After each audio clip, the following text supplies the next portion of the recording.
আসসালামু আলাইকুম। আমি ডাক্তার মোহাম্মদ ওহিউদ্দিন সুমন, নবজাতক শিশু ও কিশোরক বিশেষজ্ঞ। অনেক সময় বাবুদের শ্বাসকষ্ট ও কাশির জন্য আমাদের বাবুকে নেবুলাইজেশন দেওয়ার কথা বলতে হয়। সেটা শুনে মা বাবারা অনেক উদ্বিগ্ন হয়ে যান, আমাদেরকে জিজ্ঞেস করেন নেবুলাইজেশন একবার দিলে পরবর্তীতে বারবার নেবুলাইজেশন দিতে হবে কিনা, নেবুলাইজেশন দিলে বাচ্চার অ্যাজমা হয়ে যাবে কিনা। অনেকেই নেবুলাইজেশনকে এত ভয় পান যে ফার্মেসি থেকে অযাচিতভাবে অ্যান্টিবায়োটিক খাওয়ানো শুরু করেন।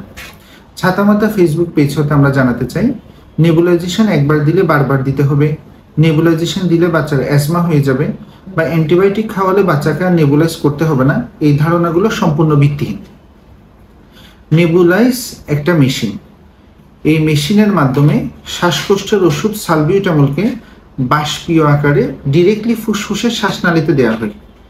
এখানে মেডিসিনটা যেহেতু ডিরেক্টলি ফুসফুসে চলে যায়, তাই মেডিসিনের পরিমাণও কম লাগে, অতি দ্রুত শ্বাসকষ্টও কমে যায় এবং উল্লেখযোগ্য কোনো পার্শ্ব প্রতিক্রিয়া নেই। পক্ষান্তরে শ্বাসকষ্ট কমানোর যে মুখের ওষুধগুলো আছে সেগুলো যখন বাচ্চারা খায়, প্রথমে ওষুধটা খাদ্যনালীতে যায়, খাদ্যনালী থেকে রক্তে যায়, রক্তের মাধ্যমে সেটা ফুসফুস, হার্ট এবং ব্রেনে যায়। এখানে মেডিসিনটা ইনডিরেক্টলি ফুসফুসে যায় বলে ওষুধের পরিমাণও বেশি লাগে, শ্বাসকষ্ট কমতেও সময় লাগে এবং ওষুধটা ফুসফুসের পাশাপাশি হার্টে যায় বলে পার্শ্ব প্রতিক্রিয়া হিসেবে হার্টে বুক ধড়ফড় করে এবং ব্রেইনে যায় বলে পার্শ্ব প্রতিক্রিয়া হিসেবে শরীর কাঁপে। সুতরাং আমরা এখানে বুঝলাম যে নেবুলাইজেশন মুখের ওষুধ খাওয়া থেকেও বেশি উপকারী। আমাদের ইনফরমেশন হচ্ছে নেবুলাইজেশন একটা উন্নত মানের চিকিৎসা পদ্ধতি।